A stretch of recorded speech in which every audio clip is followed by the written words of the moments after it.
नमस्ते, तुम्हा सर्वांचं डे 4 मध्ये मी स्वागत करते।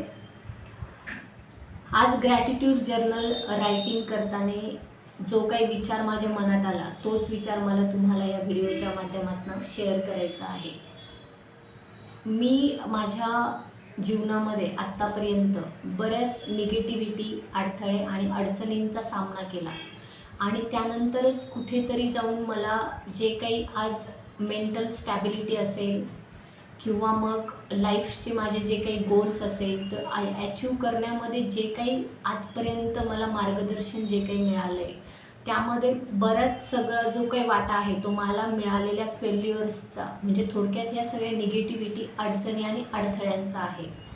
तर तुम्हाला काय वाटतं की जीवनामध्ये अडचणी येणं, अडथळे येणं, निगेटिव्हिटी येणं बरोबर की वाईट?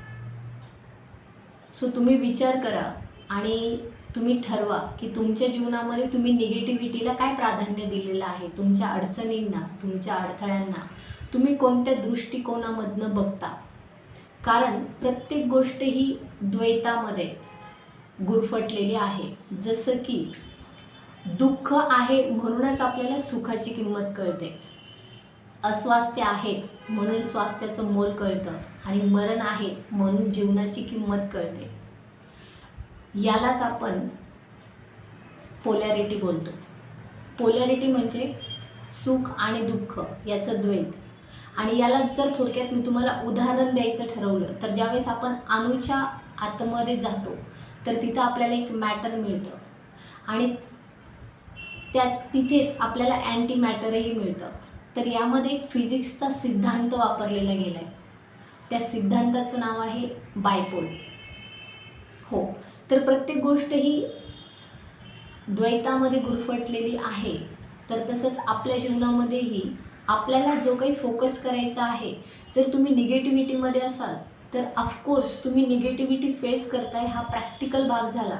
पण ज्यावेळेस तुम्ही त्या निगेटिव्हिटीला एक अपॉर्च्युनिटी म्हणून पाहता त्यावेळेस तुम्हाला त्यातनं न्यू डायमेन्शन्स ओपन होतात आणि ते न्यू डायमेन्शन्स तुम्हाला लाईफच्या अबंडन्सकडे घेऊन जातात। सो निगेटिव्हिटी ही एक अपॉर्च्युनिटी आहे, अडथळा ही एक अपॉर्च्युनिटी आहे।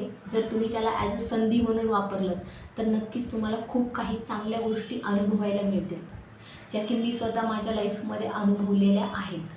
कदाचित तुमच्या लाईफचा एक्सपिरियन्स माझ्यापेक्षा जास्तही असेल, तरीही माझ्या अनुभवानुसार मला तुम्हाला हे सांगणं खूप महत्त्वाचं वाटलं, म्हणून मी आज तुम्हाला हे शेअर केलं। Thank you so much.